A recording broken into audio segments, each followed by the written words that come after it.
49ers traded 3 firsts and a 3rd round pick just to draft him. How did San Francisco end up trading so many assets for a quarterback they only had to start 4 games before parting ways with him? This is the rise and fall of Trey Lance. Growing up, Trey Lance was mostly trained by his dad, a former CFL player. He initially was a running back growing up and didn't have any thoughts of playing QB till his 8th grade team needed a backup quarterback and no one else wanted to do it, so Trey's dad had him do it. Lance's dream was to play college ball in his home state at the University of Minnesota. But when Trey attended a recruiting event there, his junior year of high school, head coach PJ Fleck said he saw him as a safety at the collegiate level, not a quarterback. Soon after, Lance saw his position change from QB to athlete on recruiting sites, and no other Power 5 school viewed Lance as a quarterback at the collegiate level either. He was ranked a 2 or low 3-star recruit depending on what recruiting site you looked at. And before signing day, he was not given a single offer from a Power 5 school. After receiving offers from schools like Cornell, Columbia, and Northern Illinois, Lance decided to take an offer from North Dakota State. He redshirted his freshman season in 2018,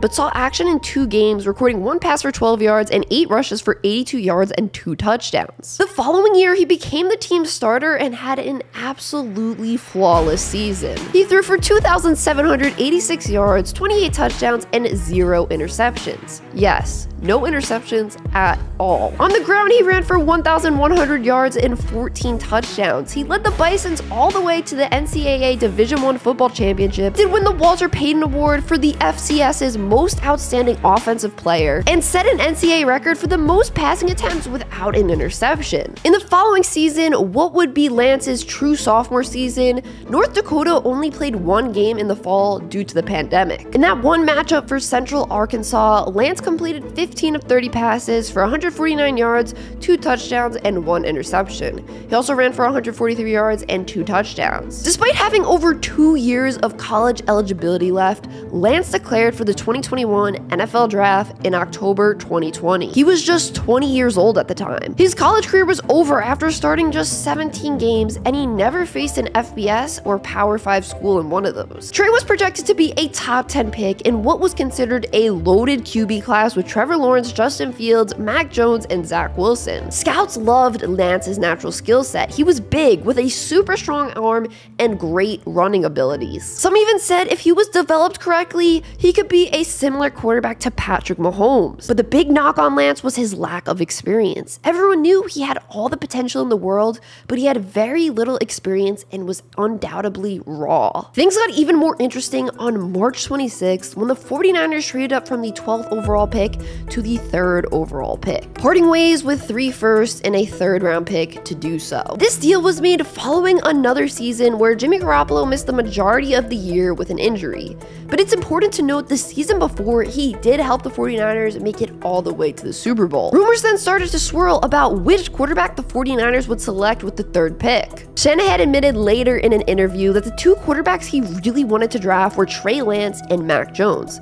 But at the time, many media outlets were reporting Jones was going to be the pick. The interesting thing is, Mac Jones and Trey Lance couldn't be any different as quarterback prospects. Jones probably had the lowest ceiling out of all the top quarterback prospects in that draft, but also the highest floor. He was one of the most pro-ready quarterbacks and can come in and run an NFL offense from day one. On the other hand, Trey was probably the least pro-ready. He had the lowest floor, but also probably the highest ceiling. So as we all know, the 49ers did end up taking Trey Lance 3rd overall, but the move definitely left some puzzled. Why would you draft a QB, one who needs time to develop at that, when you are in a Super Bowl window, let alone made it all the way to the Super Bowl just 2 years ago? Wouldn't it make sense not to trade up and draft someone like Jones or maybe even Justin Fields, who many thought was the 2nd or 3rd best quarterback in the class? The 49ers decided to go a route with their rookie QB that we are seeing less and less of in the NFL, and that is having the rookie sit and learn for his first year in the pros. Jimmy G remained the starter Lance's rookie year, and he actually helped them make it all the way to the NFC Championship game yet again,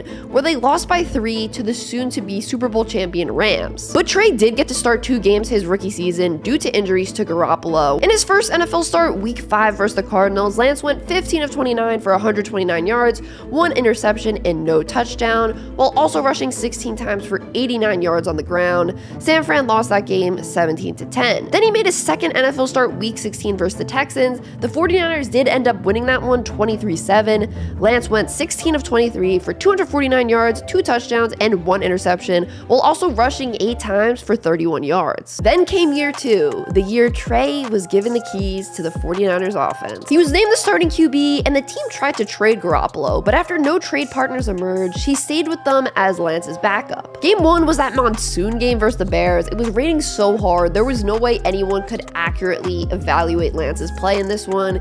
He completed 13 of 28 passes for 164 yards and an interception while rushing for 54 yards on 13 attempts.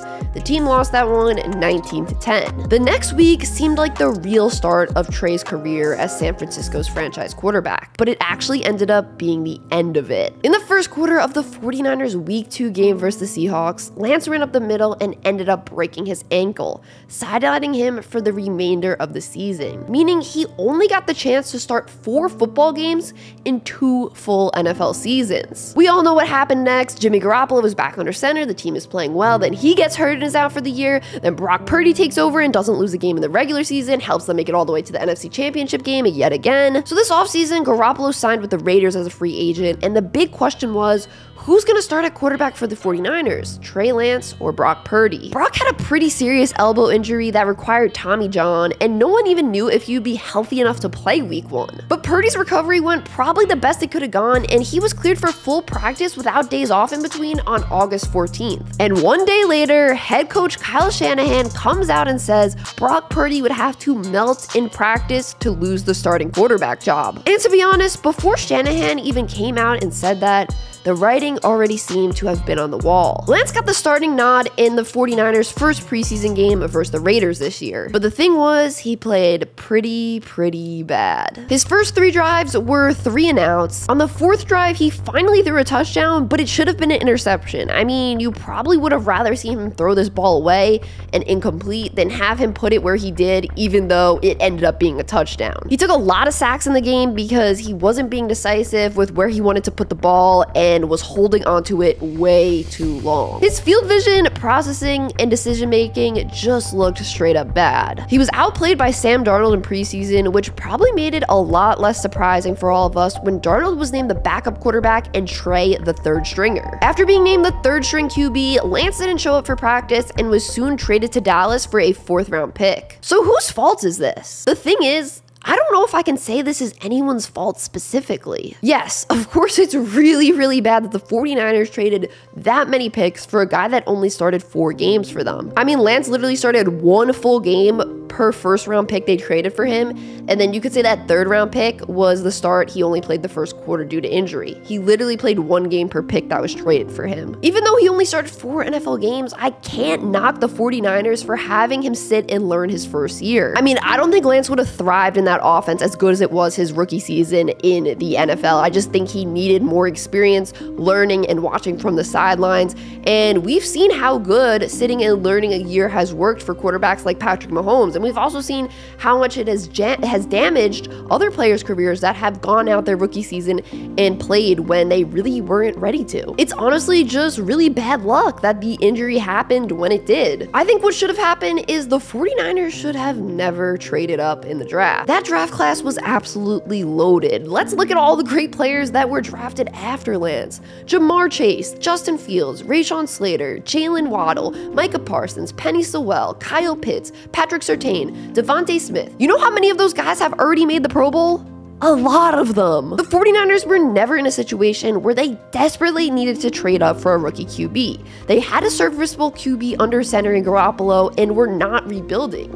It just never made sense to draft a rookie QB who is so raw and needed time to develop when you're trying to win a Super Bowl, because in order for a quarterback to develop, he will eventually need reps. And San Fran couldn't give him those reps because they were trying to win as many games as possible. And to that same degree, that's why it made sense that he wasn't named the starter this season. Purdy and Darnold both looked better than him in the preseason. As for Trey Lance's future, it's a huge question mark in my opinion. He honestly did not look ready to be an NFL starter in preseason. Is he going to be able and given the opportunity to develop in Dallas? Maybe, because unfortunately Dak has had an injury history and has missed games the past few seasons, so maybe he will kind of be thrown into the fire a little bit in Dallas and really get that in-game experience. But it's also tough because Mike McCarthy is nowhere near as good as Kyle Shanahan at developing young quarterbacks. I could possibly see Dallas using Trey Lance in a Taysom Hill type role this season at times. If you like this video, you'll probably like the video I did on the rise and fall of Josh Rosen. He's another quarterback that was drafted to a team and was gone from that team that drafted him in the top 10 just a season later.